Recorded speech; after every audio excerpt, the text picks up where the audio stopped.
Hello everyone and welcome to RenewE News. Let's start with our renewable energy sector news for the day.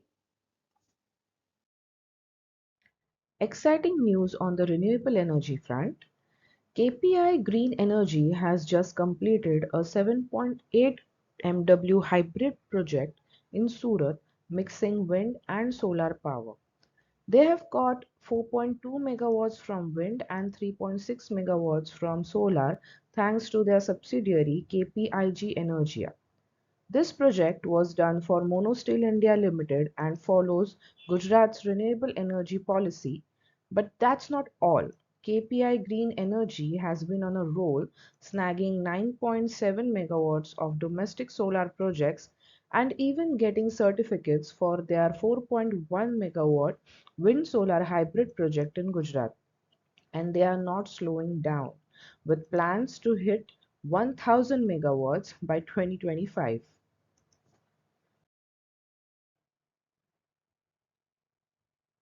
Hitachi Energy has just secured a contract with Ayana Renewable Power for a massive 300 megawatt solar project in Rajasthan, India.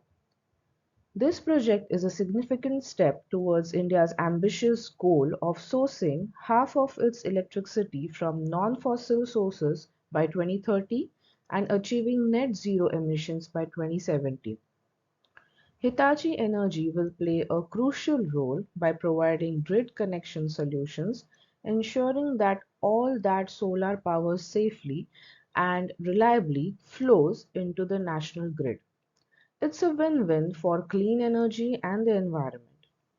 Stay tuned for more updates on this project. In an exclusive interview, Union Minister Hardeep Singh Puri sheds light on India's incredible trillion-dollar investment opportunity in ethanol blending. He also talks about India's successful stint as the G20 president, highlighting achievements like the Global Biofuels Alliance. Plus, he addresses concerns about biofuels and food security while discussing India's strategies for diversifying its oil sources in the face of global challenges.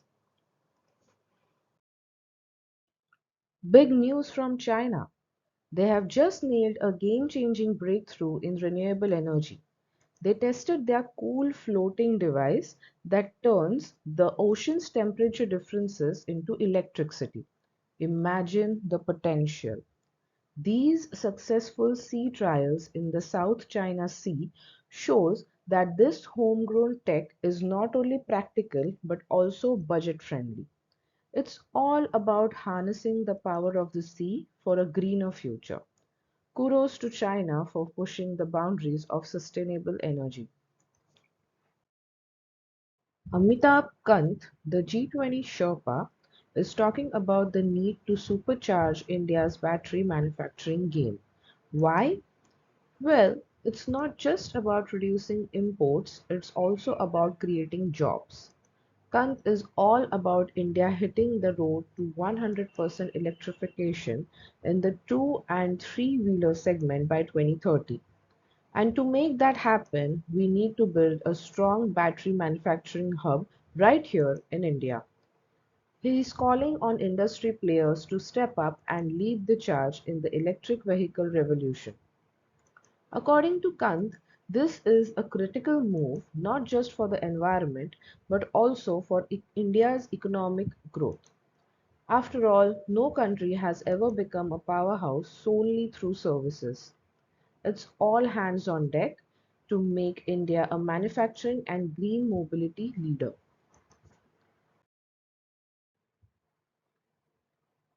In the world of battery recycling, Ascent Elements just scored a whopping $542 million in Series D funding. What's all the buzz about? Well, this funding is set to supercharge the construction of their Apex One facility in Kentucky. It's going to be the first of its kind in North America, churning out sustainable materials for electric vehicle batteries. But here's the kicker, they are doing it differently. Instead of mining, they are recycling.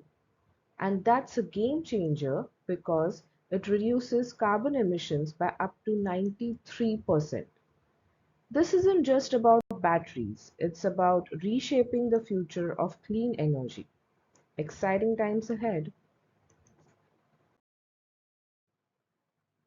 In a significant development, the Global Energy Alliance for People and Planet (GEAPP) is playing a pivotal role in bolstering India's renewable energy sector. Their projects in Maharashtra and partnership with MAHAPREIT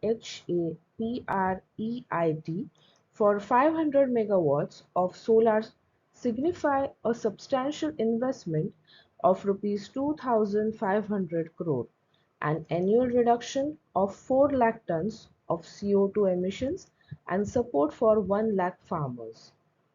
This aligns with India's goal of achieving 500 gigawatts of renewable energy capacity by 2030 and is part of GEAPP's broader mission to expand clean energy access, create jobs, and reduce carbon emissions on a global scale by 2030. News on the green energy front. Honeywell, the American tech giant, is making moves in India to support the country's green hydrogen mission. They have got these ready-to-use catalyst-coated membranes that are essential for making green hydrogen, and they are in talks with Indian manufacturers to supply this technology. India has set some strict emission limits for hydrogen to be considered green, and Honeywell wants to be a key player in this game. Not just that, they are already working with major Indian companies to bring cleaner technology into the mix.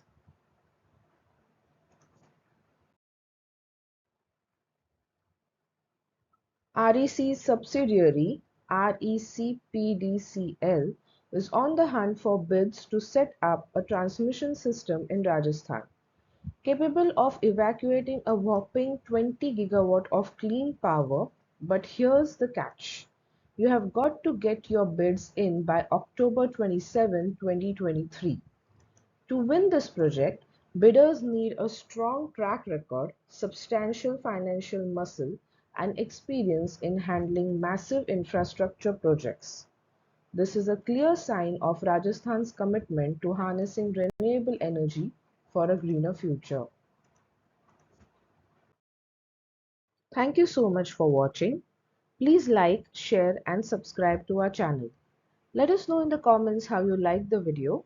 Click on the bell icon to get notified whenever we upload a new video. You can follow us on LinkedIn as well. We will meet in the next one.